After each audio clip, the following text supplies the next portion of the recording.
Thank you, Mr. Chair. Good morning, everyone.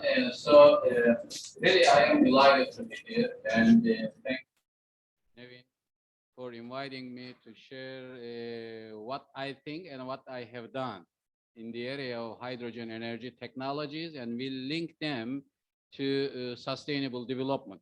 So we'll have a kind of scientific journey today, and I will share several things with you and try to make it timely to finish before lunch.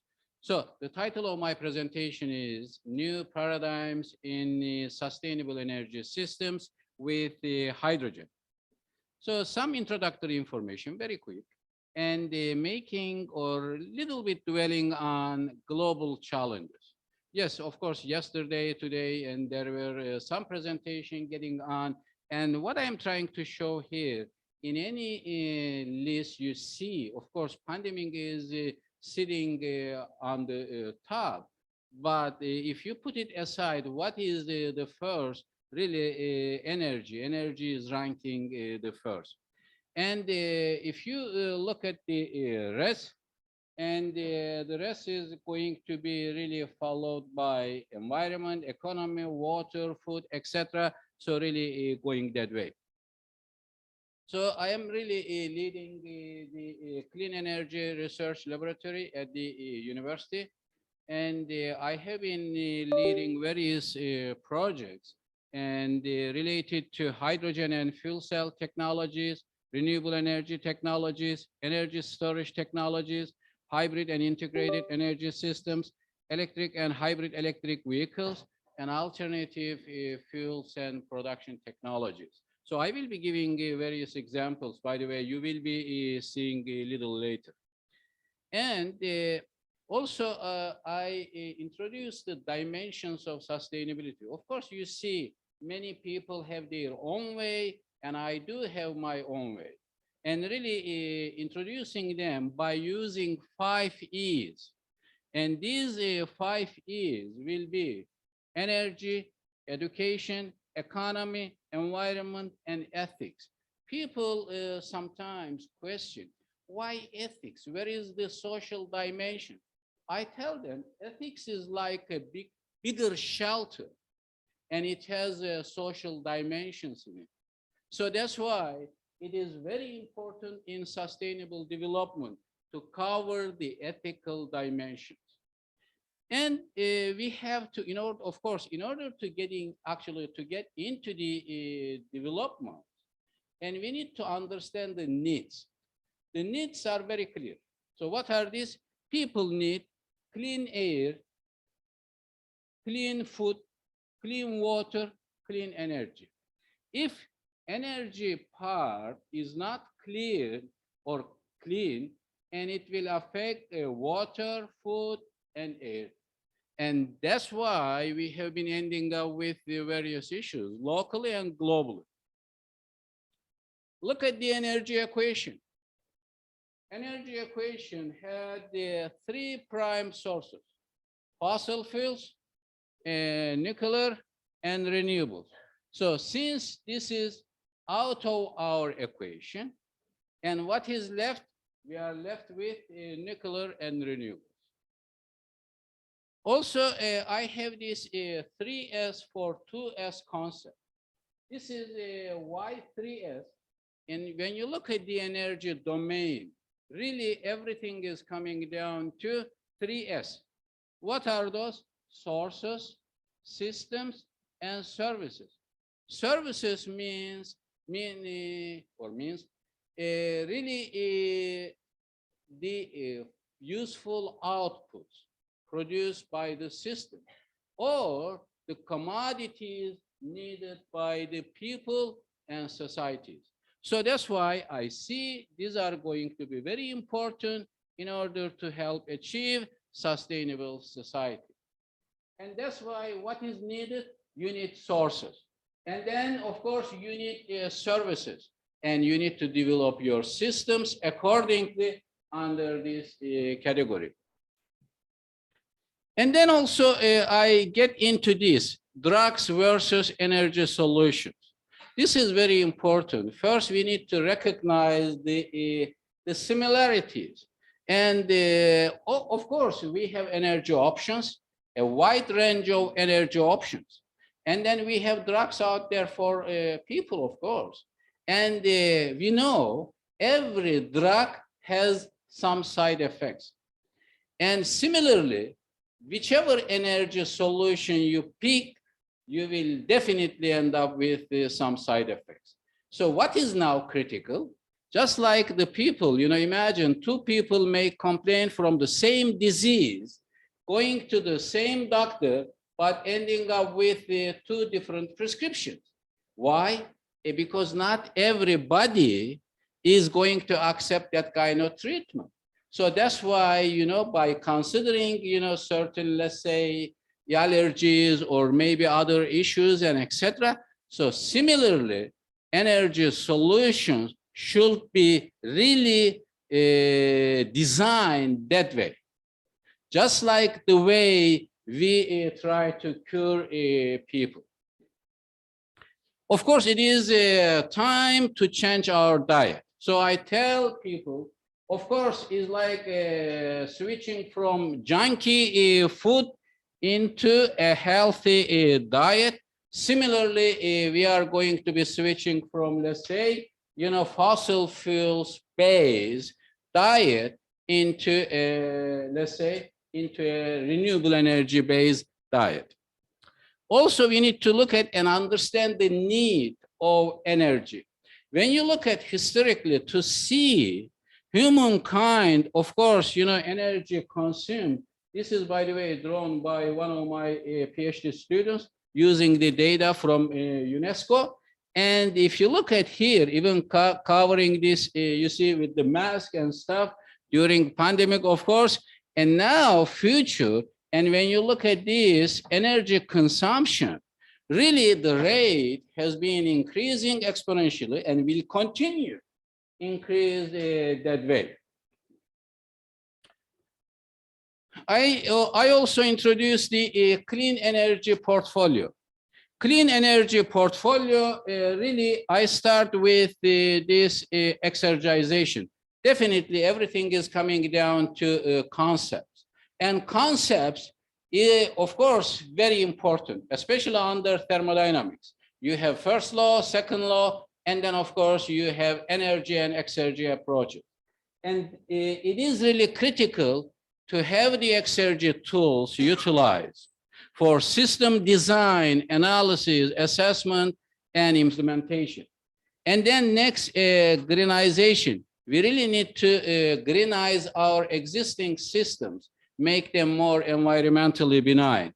Nuclearization, of course, is going to be really, especially in this era, and more with the small modular reactors and making them really in a more dynamic and flexible manner with the existing or forthcoming, let's say, renewable energy-based systems, making them really communities.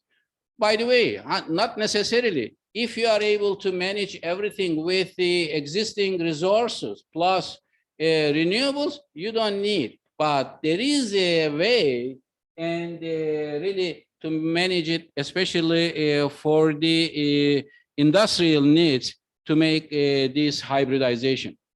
And then renewabilization, of course, where we need to implement renewable energy technologies and becoming very critical. Hydrogenization, of course, where we implement hydrogen energy technologies, making really part of our energy system. And then integration. Integration is really essential part when we deal with energy systems. And then, of course, next will be storageization. Storageization is going to be also critical, especially where we use renewable energy sources. And sun is not shining all the time, wind is not blowing all the time, so you need storage options. And then finally, intelligization, very important, especially now in this era.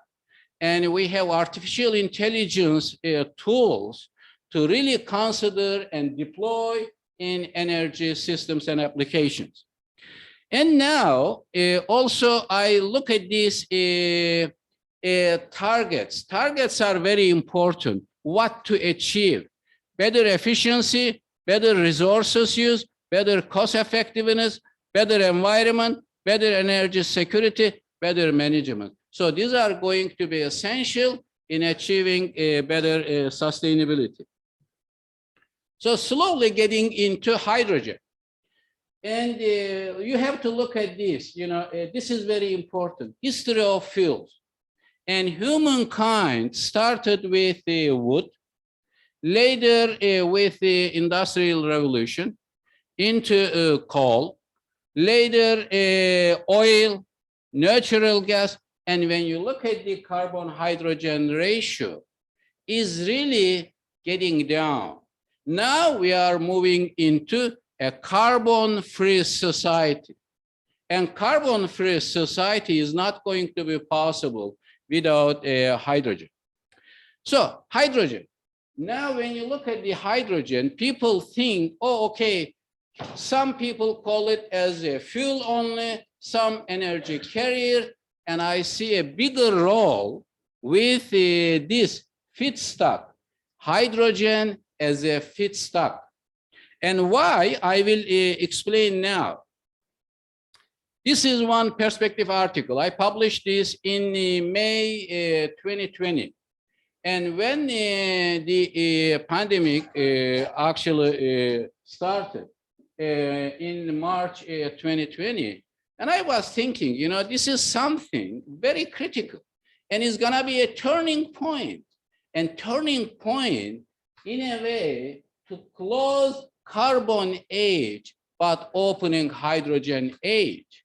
So now when you look at it, of course, in that year, July 8th was a kind of really a critical day for European community and declared a green hydrogen deal in that year. So similarly in many countries, so they started actually developing their strategic plans and really disclosing their roadmaps, etc. So really, we are now moving into hydrogen age. So it is really essential. And when you look at here, you see various sectors, particularly transportation sector is crying. So they need clean fuels. And when you look at the world is really in a need for a cure. And we need the hydrogen to cure this. Also, we need to recognize the facts. The facts are going to be really very important. Changing world requires changes in people, economy, and society. So these are very critical to consider. And I believe accordingly, this conference aims to really contribute to this. And that's why in this regard, it is very important to train and educate the human capital as needed by the society. Also getting into some studies and where we can show really how renewables and nuclear together better survive with hydrogen energy options. And also I have this graph. This is an important graph and really to illustrate why we need to go for nuclear and hydrogen, nuclear and renewable sources. And if you want to produce clean hydrogen. And producing hydrogen from coal, oil, and natural gas. And when you look at it, natural gas, right now we are, of course, heavily using steam methane reforming, about 49.6% coming from that. And when you look at all these, you see it's gonna make no sense to continue this. Why? If you look at the life cycle emissions, they make no sense. So what is left now here? And you see these nuclear and renewable energy options will be really the most suitable solutions to dissociate water into hydrogen and oxygen. We also need to read the oil companies, look at their, look at their focus. And this is very important. One big one, you see their targets are renewables and hydrogen. And look at this BP. And BP, of course, is known as British Petroleum, but no longer. So they changed it to Beyond Petroleum. So you see only renewables and hydrogen. So they are changing their identity. So we need to really read their minds and what they really target. And then look at here, Japan started, of course, first in 2018 and really organizing hydrogen energy ministerial meetings. They did it in 2018, later 2019, 2020, 21, and then also this year in late October. And when you look at their targets, for example, by Japan, and in 2019, they really targeted to really achieve 10 million hydrogen-powered units or vehicles, and then with 10,000 refueling stations. So this is their target.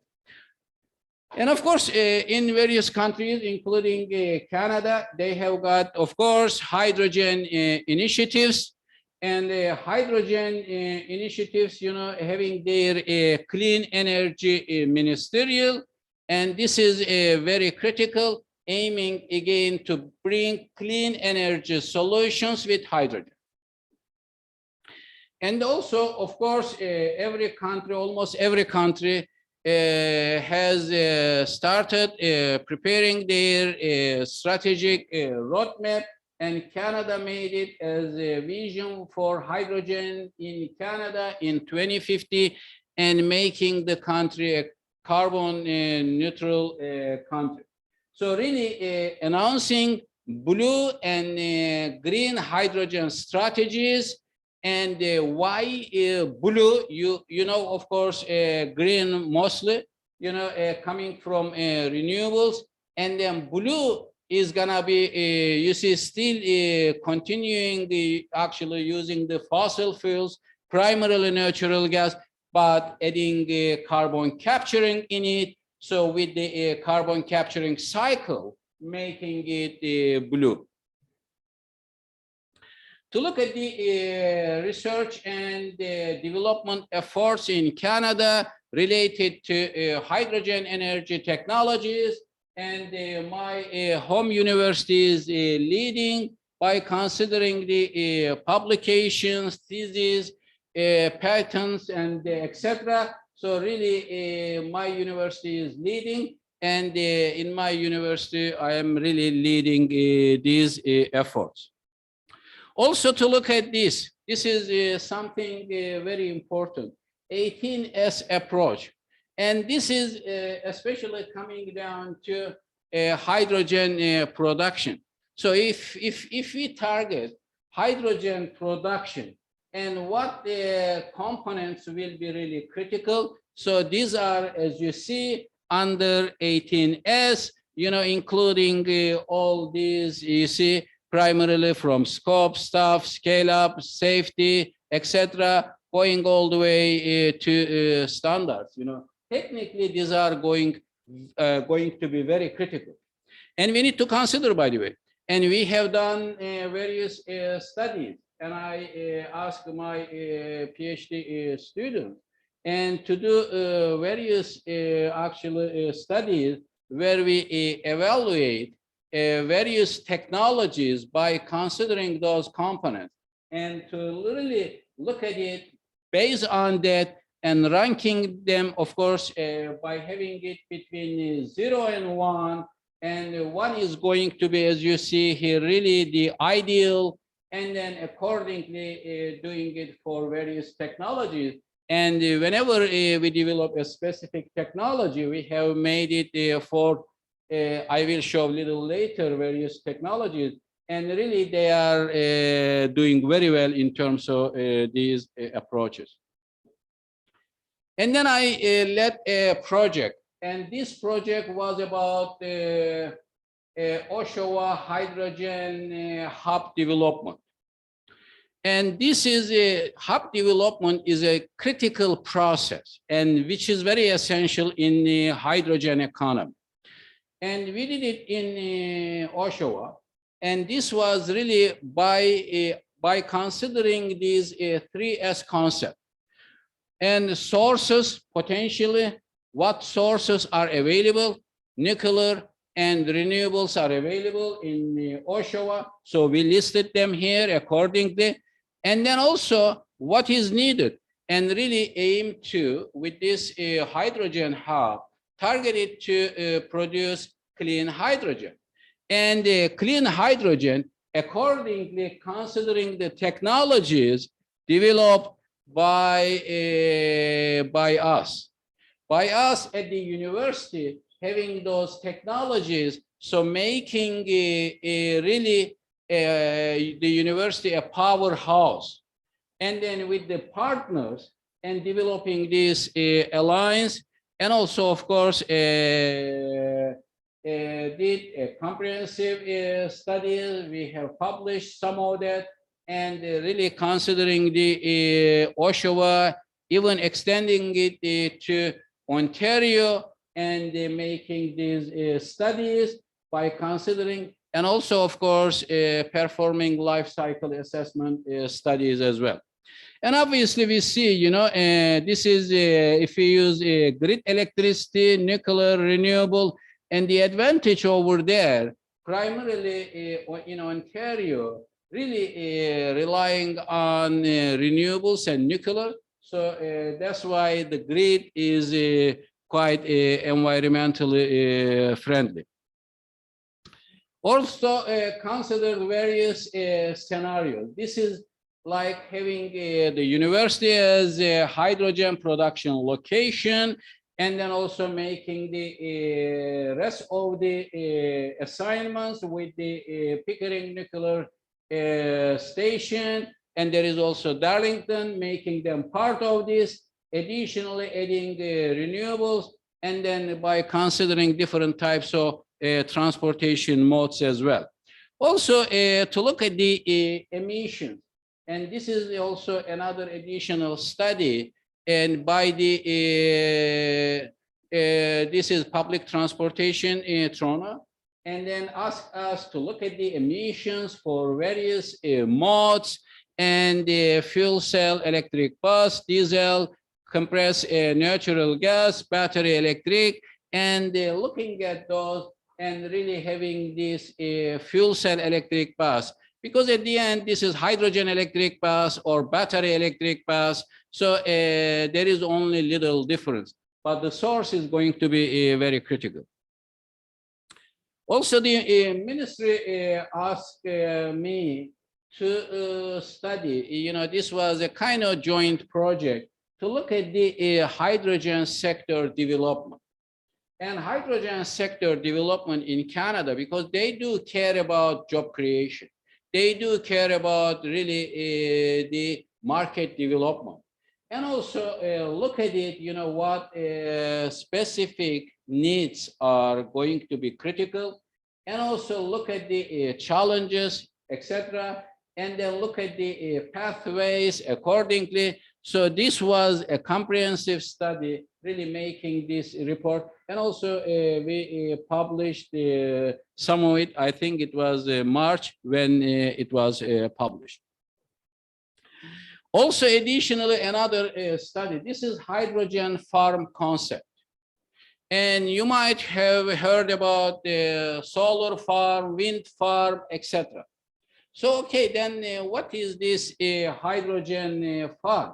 Hydrogen farm is a concept where we use renewable energy sources for clean hydrogen production. This is obviously the target.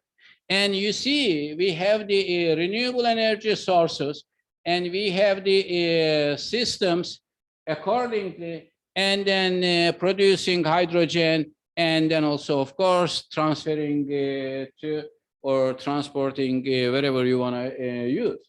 So this concept, and I have a group in Turkey, so they applied it to 81 cities in Turkey. This is a hydrogen map of Turkey. This hydrogen map you see in different colors and basically showing the potential. And by considering all renewable energy sources available in every city and using the government data and also making necessary assumptions and really trying to first cover the needs in terms of power, heat, etc., and then with the rest making hydrogen. So looking at the top 10 cities in terms of hydrogen production, and these are top 10 cities, and when you look at the overall, the country's total hydrogen production capacity is going to be 614.21 million tons. And I will tell you per year, just 3 weeks ago, Germany signed an agreement with Australia, with an Australian company.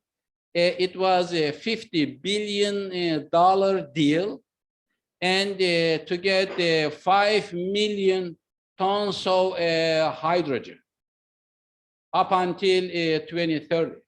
So this is, you see, there are such deals and agreements made by Germany, France, and some other countries.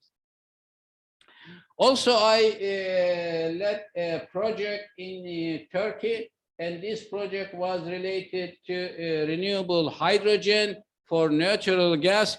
The ultimate goal was to use renewables, and this was in actually the pilot study was done in Konya, Turkey, and supported by Gazbir and the Ministry of Energy and Resources. And in this case, of course, we have considered wind and solar together for a clean hydrogen production. And then also, of course, blending this green hydrogen with natural gas. And also, this is basically showing the system, as you see here, Gazbir's really lab, and then we put those PV panels, and then also, of course, wind turbines, and accordingly, this is within the lab, and we develop this, and also, of course, blending hydrogen at different ratios by volume 0, 5, 10, 15, 20 to look at the combustion performance. And of course, measuring the emissions and also looking at the or investigating the combustion performance. This is very important. And we did it, of course, using various thermal cameras, high resolution thermal cameras, and also using, of course, various data loggers. And it was successfully completed. Now, large scale application is going to be achieved, and which is going to be probably next year. Also, my research is coming down to thermochemical hydrogen production. And of course, considering various types of thermochemical and hybrid cycles. Why thermochemical? Everybody is familiar with the electrolyzers, where we use electricity to really electrolyze, of course, and dissociate water into hydrogen and oxygen by using electricity. And if you put the electricity aside and try to make it by using heat, it becomes thermochemical cycle. So basically driven by heat. And heat at what level? So the temperature level is going to be really from 500 going up to, let's say, 1200 degrees Celsius. And depending on which cycle. So that's why we had the large-scale project. This was a kind of multi-group project, and supported by Atomic Energy Limited Canada, later became CNL, Canadian Nuclear Laboratory, and developed these integrated systems. And then magnesium chlorine cycle and sodium hydroxide and many more. And so we have been developing those cycles. And these are very critical, and also incorporating them into the energy systems in a sustainable manner to be able to cover all needs, not only limiting it to hydrogen, but also other commodities, power, heat, cooling, fresh water, etc. Additionally, of course, photonic hydrogen production is a critical subject. And I have got multiple projects on it and developed numerous technologies. And of course, including PV electrolysis first, and then also, of course, gone into photoelectrolysis, photocatalysis, photoelectrochemical processes, and also developed over 20 reactors. And every time we have been able to incrementally improve and make them commercially viable. So we have 3 technologies actually under commercialization. And then additionally, these are just some examples. And in the lab, this is integrated copper chlorine cycle, and then also photoelectrochemical, one of the reactors. And by the way, I have a solar simulator and solarium in my lab, where really I can mimic the actual solar conditions in lab to be able to test any reactor I have got. And also additionally, this aluminum water, scrap aluminum is going to be used for hydrogen production. This particular technology, there is a company, and this is under commercialization as well. So there are multiple technologies that way. So this is something very unique, and first time we did it in the lab, and ammonia fuel cells. So really making the ammonia fuel cells and stocks accordingly at different capacities, and really testing them. And this is also under consideration for commercialization. Integrated systems, many more. I have also, because every technology is critical. And now another technology, microwave hydrogen production. Because at plasma conditions, giving a unique opportunity, we have developed something very unique over there, really using microwave sources for hydrogen production. This is a high temperature electrolyzer. And one of my PhD students recently completed his work on this, really uniquely developing a high temperature solid oxide based electrolyzer. And this is also patented and really considered for commercialization. Very important, you know. I will show why every research I do is gonna bring something commercially viable. This is very critical. This is another technology we have been working on. And this is a sonic base, which is a mechanical hydrogen production. Mechanical means, you know, here we use one of the ultrasonic sources. And people, of course, we have environmental engineering researchers around. So it is known, of course, especially using ultrasonic methods for water treatment. It is not new. It has been used for years. But the key over here, and we were developing this particular one, sonic hydrogen production.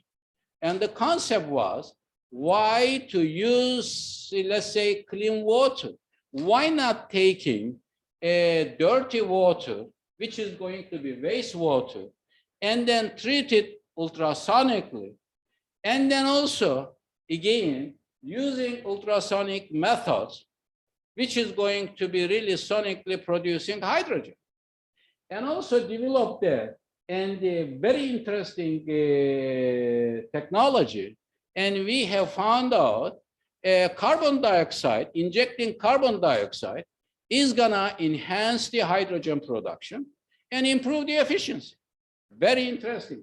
So we have published this, and also we continue developing technologies. Another technology, I am a hydrogen researcher, but at the same time, ammonia energy researcher. Why ammonia is critical? I will now explain that. And of course, my first project was with one automaker. And that is a large company in the US. It was actually back in 2004. And the whole point was when they came to me, they told me, Ibrahim, we need a game changer. Game changer because at that time, having the hydrogen cylinders on board, occupying really much of the space, wasn't really friendly to people. So they were asking me, Ibrahim, can we have something changing the game? And that was, of course, at that time, and why not having something else? And then that something else was ammonia. Ammonia, filling the tank with ammonia, and the technology we developed was really to separate this ammonia into hydrogen and nitrogen on board, and then having hydrogen produced on board and used by the vehicle, either by an internal combustion engine after making the necessary modifications, or using directly in the fuel cell stock. All right, so that was very appealing, and we filed the patents and the technologies, and they are being commercialized. Even Toyota visited my lab, and then, so long story, I will make it short. So we started that way, and accordingly, we did the following. And the hydrogen for really powering, of course, the vehicle, nitrogen for cooling purposes. So it was very interesting patent, which is available. So now, further, and there are many more projects coming, and from various companies. And also, we have just commercialized one new technology, making a modular ammonia generator and using clean electricity, water, air coming in, ammonia going out. So like a fridge size in a modular form, let's say in different quantities, and that technology has been commercial.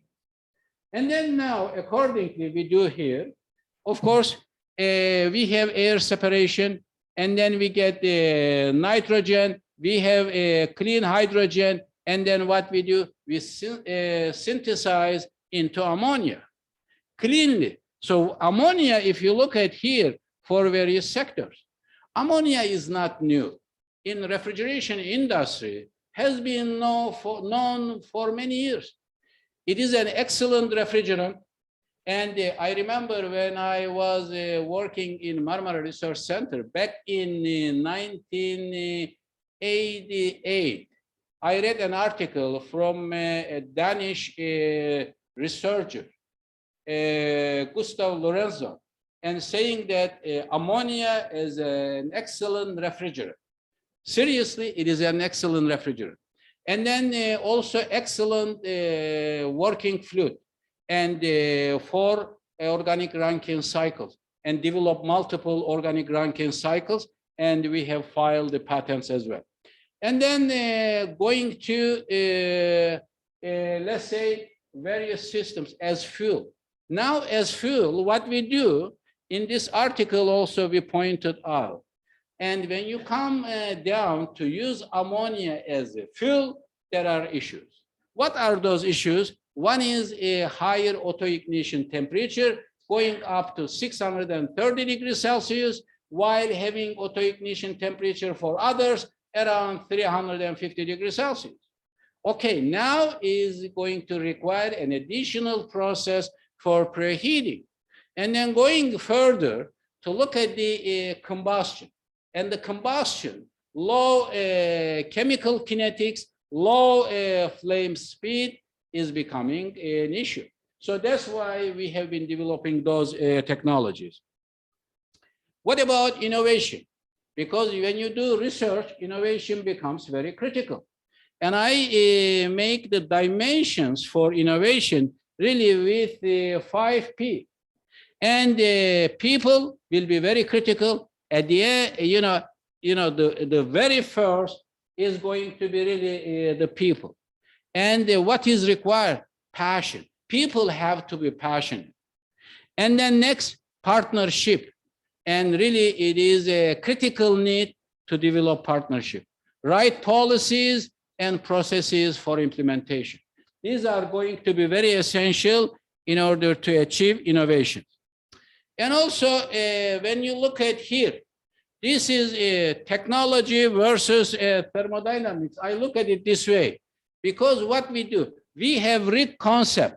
This RIC concept, if you look at it, what is critical? And you have to turn the knowledge into technological products. So tangible technological products. So research is gonna need innovation. And we have, of course, R&D and kept that way, only publishing. No, we have to take it really further to achieve this. So that's why even the technological performance is going to be really evaluated by useful technologies divided by the outputs. You can make it, and it is a long story. I have an article you may read. And then also to look at here, technological success will require research, innovation, and commercialization. And technologically, if you have this 0, what happens? 1, 1, 0, and it's gonna be 0. So it's gonna bring no value. So what is critical then? You need to be able to develop tangible technologies. And also for a country, you have to look at the welfare cycle. And I developed this cycle, which is very critical. And especially for the policymakers to really understand and what one can do or what one country can do with research, innovation, and commercialization. Of course, develop technologies, more economic activities, greater prosperity, and better life for everyone. So that is very simple math. And that's why finalizing it that way. I mentioned about this source system service. I will not dwell on it. But one thing here I am getting, so I am also watching time, objectives, of course, for a common goal. So really hybridization, combination, integration, of course, to achieve multi-generation is critical. And then, so what to do? Integration for multi-generation. Look at here, I give this example. Look at, in the food sector, what they did, 2-in-1, 3-in-1, 5-in-1, 10-in-1. So what about, ourselves, energy engineers or designers? Where are we?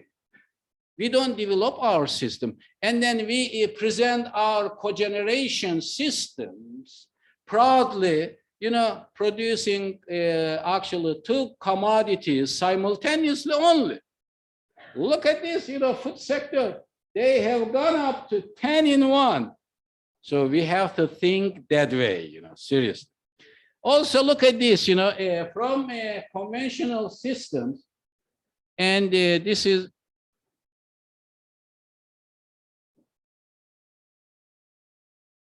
I think the curtain excited, or maybe the projector is excited.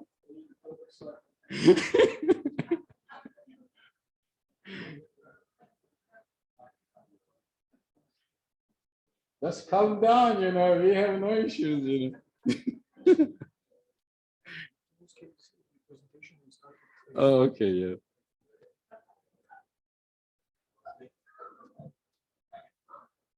Okay, so.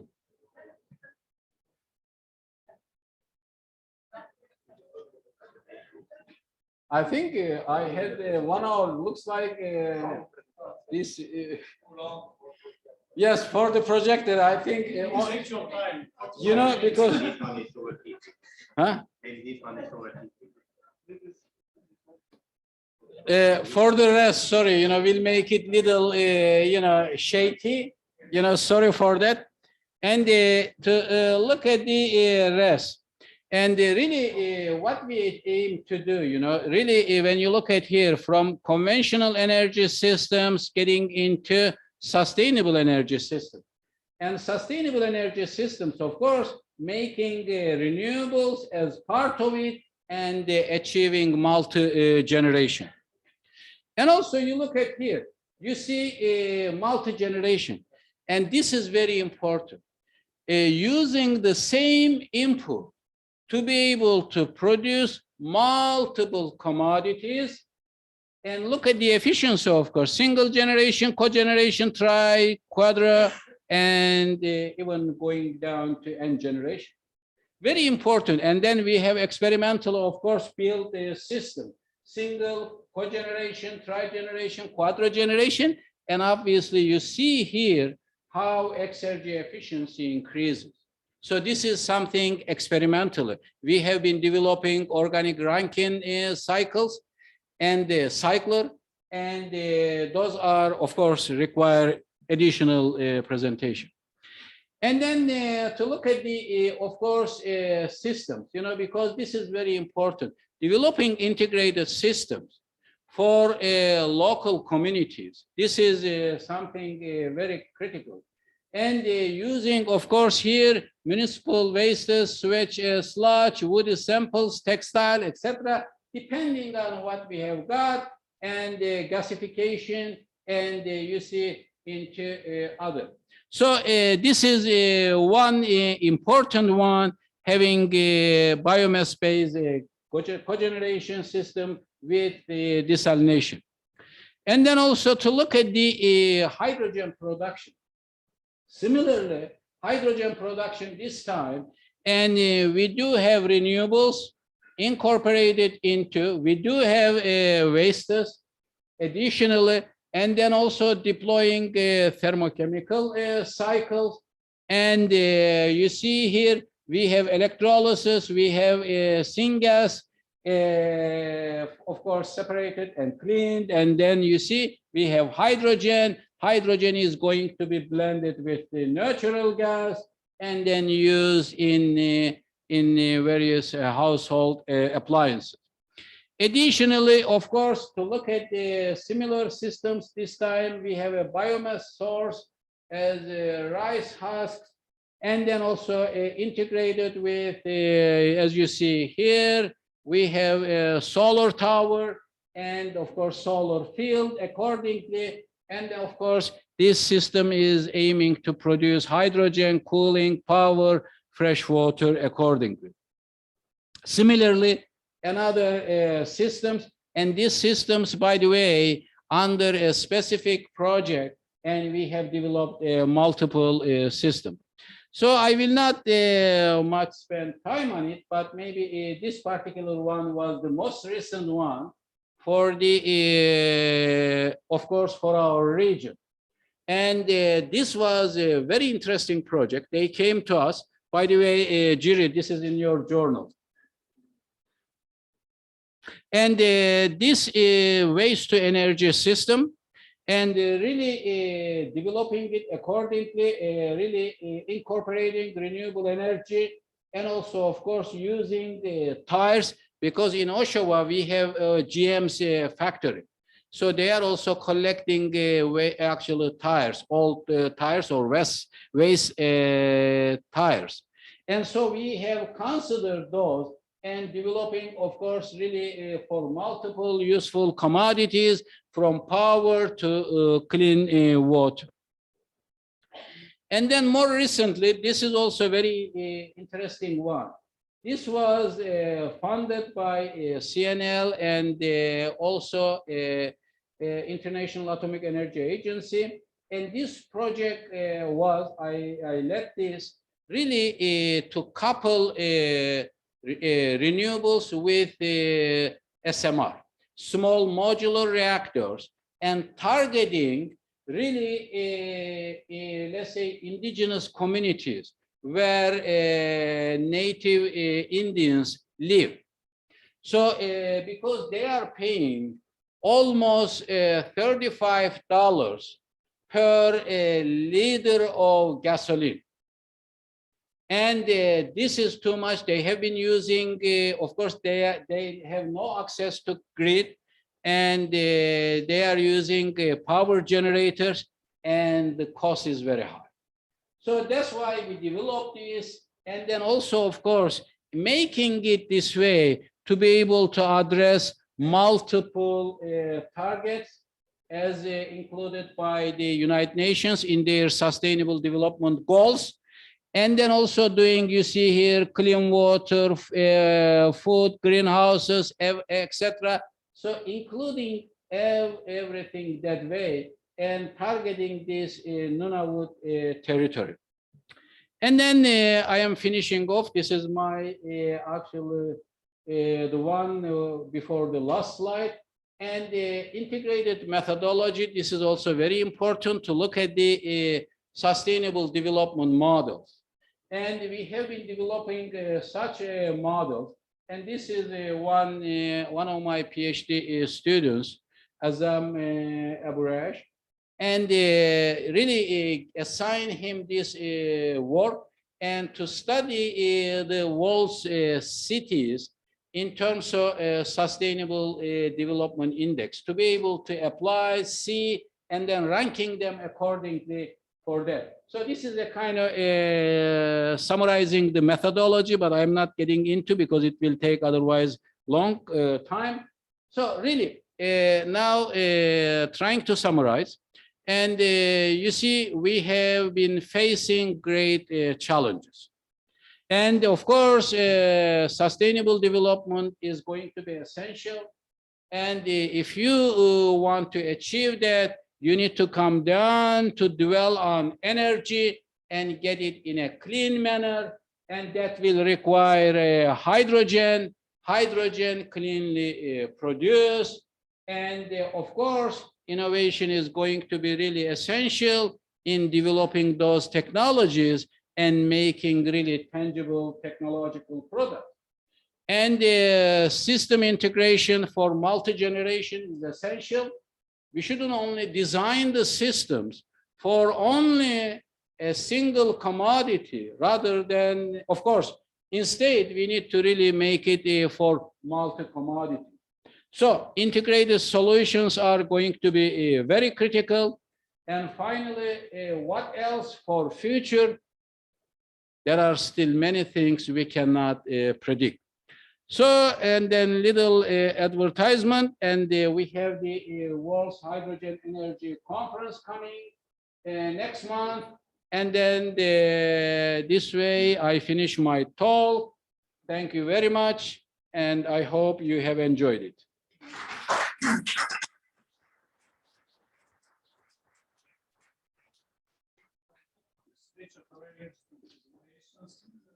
You gave us a lot of interesting idea, and I believe that the public and also our followers on the online system. So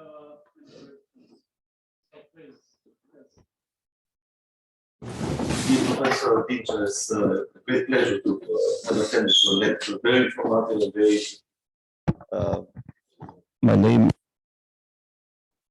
My name is Kedi Zagiu, and I come from the Faculty of Sciences at University of Tirana. The question is, what about the transport of hydrogen? Because actually this is a crucial issue, and it is associated with high risk because of explosions. So whether it has to be transported, diluted, or absorbed into some adsorbents, but in that case, the weight would be too high. And I suppose that might be the reason that up to now many companies have not dared to try using hydrogen. So the question is there probably any development in that area in order to make it safer for the usage? Yes, good question. And of course, let me tell you one thing. Hydrogen is not something we are not using. We have been using. And by the way, when you look at the various chemicals and fuels and other things and so on and so forth, and especially the way they make ammonia, they use hydrogen. Hydrogen is coming from steam methane reforming process. And then Haber-Bosch process is really included to make ammonia. So it is not new. So we have it. But the key now in this, let's say in this period or future, what would be the most feasible ways to produce, store, deliver, and use? So really, the question is not only transportation, about everything. And really, people have been working on. And if you ask me, instead of really transporting and paying so much for transportation, it is better to make it really local as much as possible in an efficient and cost-effective manner, and use it locally accordingly as needed. And that's why the future is going to be about hydrogen refineries. So this is a kind of very important, and people haven't given so much thought about.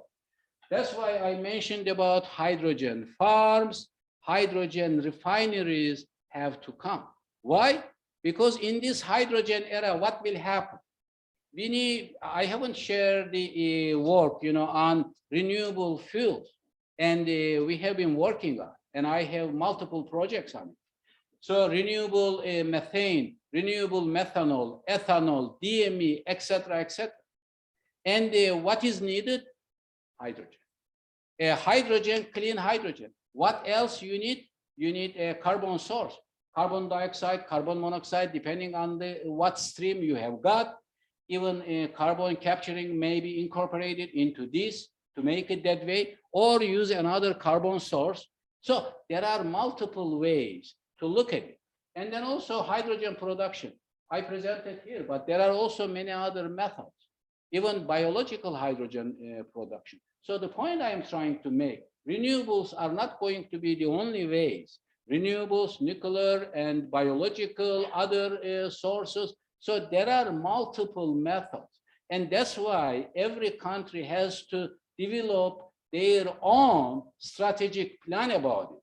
Because why? The gas prices will go up, will be skyrocketing. And it's not going to be affordable anymore if we go beyond the 2025. Why? 2025. So when you look at these, so there are, of course, issues. There are options. You can liquefy, you can compress, and that kind of stuff. But for the time being, those are in, let's say, cylinders, and then up to 700 bar. Even Toyota is going up to 1200 bar. So to be able to increase the driving range, because the more pressure you achieve, the more or the higher the driving range. So this is something, and is not okay. It's not something I can tell you, and get this specific technology, solve your problem. Everyone is working on it. Every country is developing their own plan, and they have to.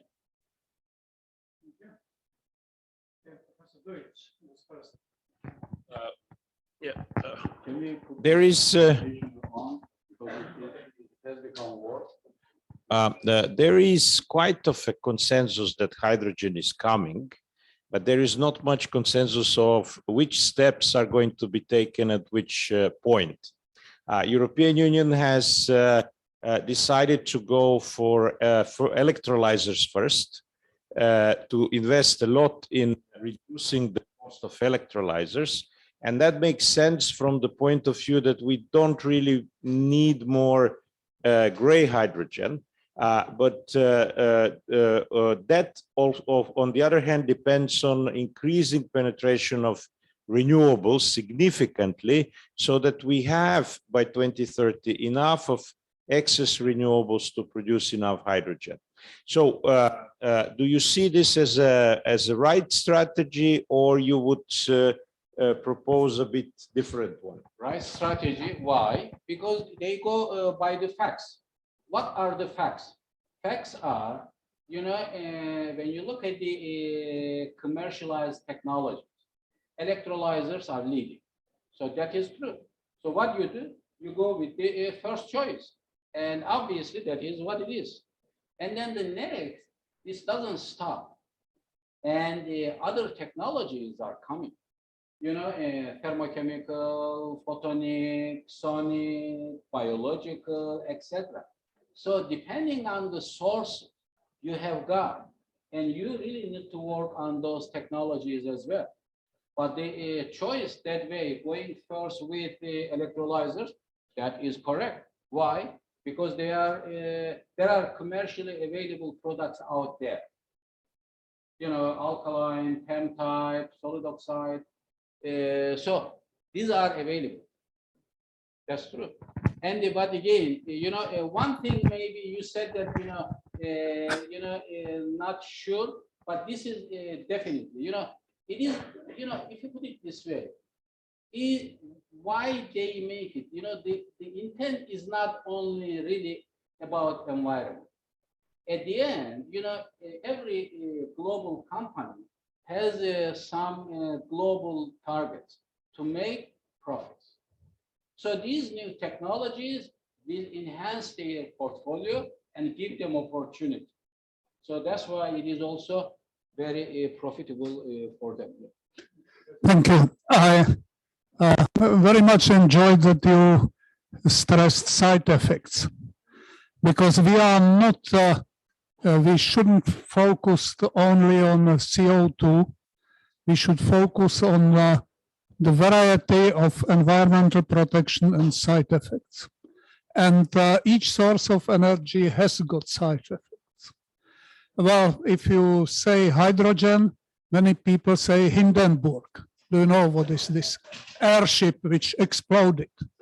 Well, many people consider it. If I mentioned petrol, in our car, we are sitting on the full tank of highly flammable liquid. If we say battery car, we've got fires of the battery cars. So side effects are very, very important. And I believe that we should consider horses for courses.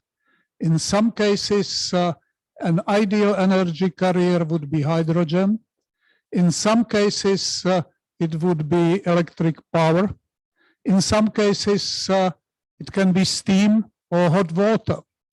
And especially those which are not so popular and which are low potential waste heat, we should consider them as well. And a little bit problem of politicians is they like one simple solution, saying battery cars, all battery cars, hydrogen, all hydrogen, but efficiency and minimizing the waste. And you shown very well, and I like it, this integration. Integration is way how to minimize waste, and not waste which we consider common waste, waste heat, waste electricity, waste hydrogen. And this is the message which I like the most. Thank you. Okay. Yeah. Yes, the last question. I'm Federico Rossi from Perugia University in Italy. Good morning, Professor. I'd like to know your opinion about one important question. What about round trip efficiency of hydrogen? Do you think that it will bound the hydrogen chain exploitation, hydrogen chain development. You know that around the triple efficiency, power to power varies from 0.2 to 0.4, no matter the technology, no matter the integration chain. What do you think about it? Will it bound, will it limit hydrogen? If you look at the, power to power, power to gas, and so on and so forth. But people normally, when they criticize, they say, power to power, I have electricity, why should I produce hydrogen, and then reducing efficiency by about 30%, and then later use a fuel cell, generate electricity, and then by losing, let's say, efficiency gain. So, yeah, this is, I am addressing, I am coming to your point. So over there, you see, hydrogen is utilized really to overcome the, let's say, mismatch between demand and supply. So if you have excess power, and that makes better sense. So that's why some people criticize hydrogen because of that. They say, but when we look at the efficiencies now, and of course, I have presented, but I haven't dwelled on specifically efficiency. If you look at, for example, let's say, photoelectrochemical processes, photonic hydrogen production, efficiencies will be about, let's say, from 1% to, for the process, 1% to 12%. And then if you look at the thermochemical cycles, from 20 to 45%. If you look at the electrolyzers, it's gonna be from 55 to 60, 60 plus, some are claiming. And these are the efficiency ranges. But I see there is a room to improve those efficiencies. And again, how much improvement is going to be possible? This is gonna bring you down to materials and catalysts, and also process development and system development, application, integration. So there are many things in it. So there is, if you look at it, of course, when you look at, if you take the transportation vehicle, and of course, hydrogen vehicles will be more efficient than the gasoline-driven vehicles, no matter. But compared to battery, not. And so there are, but battery has its own disadvantages, especially coming down to battery thermal management. We have issues in Ontario. Why? In summertime, the temperature goes up to plus 35. In the winter, minus 35. How are you going to run your battery vehicle effectively and efficiently? So there are issues related to battery management. So again, efficiency, yes, efficiency is critical and criticized, but it is going to be very specific to the system and utilization. You may take it power to gas and power to power. So depending on, but again, what is critical, you gotta do a feasibility study and to see which option is going to be really most feasible for you.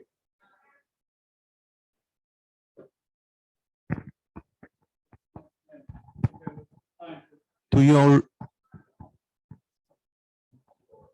view, how many years will be taken in order this project to be implemented widely in the world? Hydrogen production Yes. processes, especially what I see because of this, let's say, Russian attack, or, accelerated this process. Europe, for example, and Germany decided to go for hydrogen economy faster. Why? Because initially they were targeting like 2035, but now they said they will cut their natural gas by 2024 even.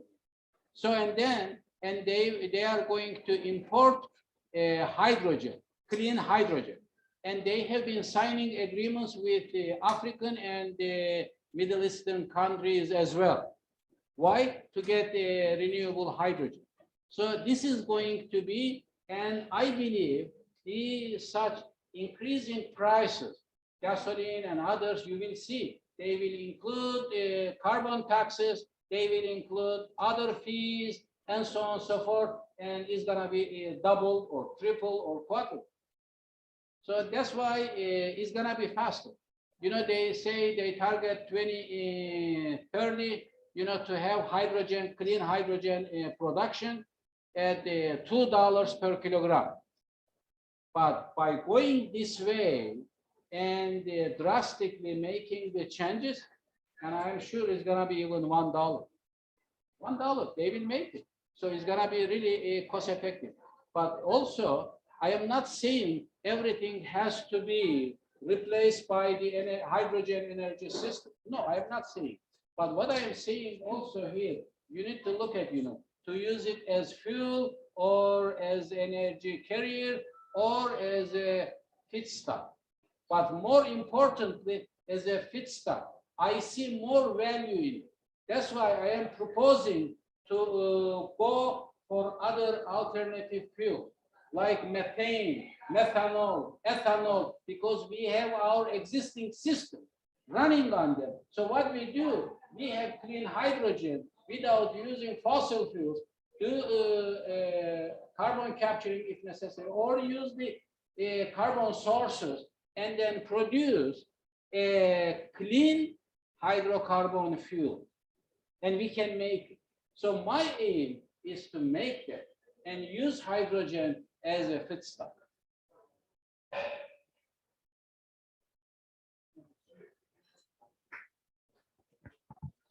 One more question on my side. Yes, even though we can say that we're producing hydrogen at the end, I would like to also ask, are you comparing what is the water footprint of the electricity that is being used to produce the hydrogen? Because some thermal electricity generation can have about 1,100 gallons of water per megawatt hour electricity generated. And so if we optimize also where we're using this hydrogen, and if we could use other electricity to produce the hydrogen, we would have a lower footprint. So how do you see this nexus of issues? Water footprint is an important study, and they have been, I haven't done specifically life cycle assessment by considering the water footprint, but they have been doing it, and they claim that is not going to be changing, because when you do really disassociate water into hydrogen and oxygen, and then use it later for electricity production or whatever you need. So at the end, you get water as well. So now, when you look at the process is technically, you are not, let's say, you are not really consuming water. You are changing it from this form to that form, and then eventually having the water produced. So overall, to look at the water balance, whether or not we change the water balance, is this what we are trying? So even though we can argue we're producing hydrogen in the end, how can we ensure that we are using processes that will have a lower water footprint than others? You know, this is again, when you look at these lower water amounts, and every process requires specific, and what is critical in here, and I have been emphasizing, to use wastewater, because what will happen, if you look at the PEM electrolyzer, you need deionized water. Clean water is needed.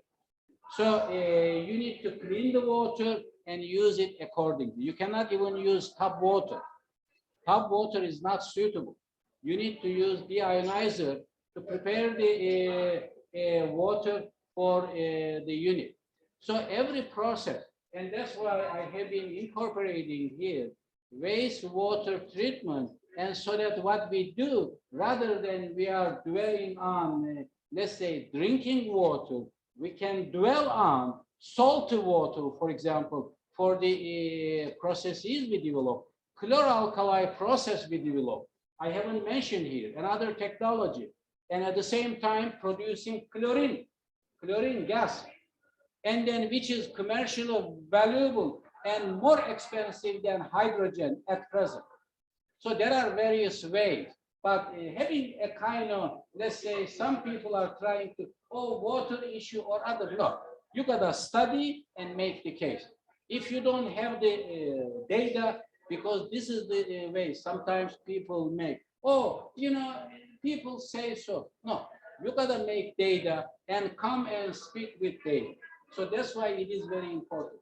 And people are studying and making those, and obviously no concern has been raised so far. But I myself haven't studied the water footprint to be able to look at it. But I myself, if I look at the water resources and drinkable ones, how much percent?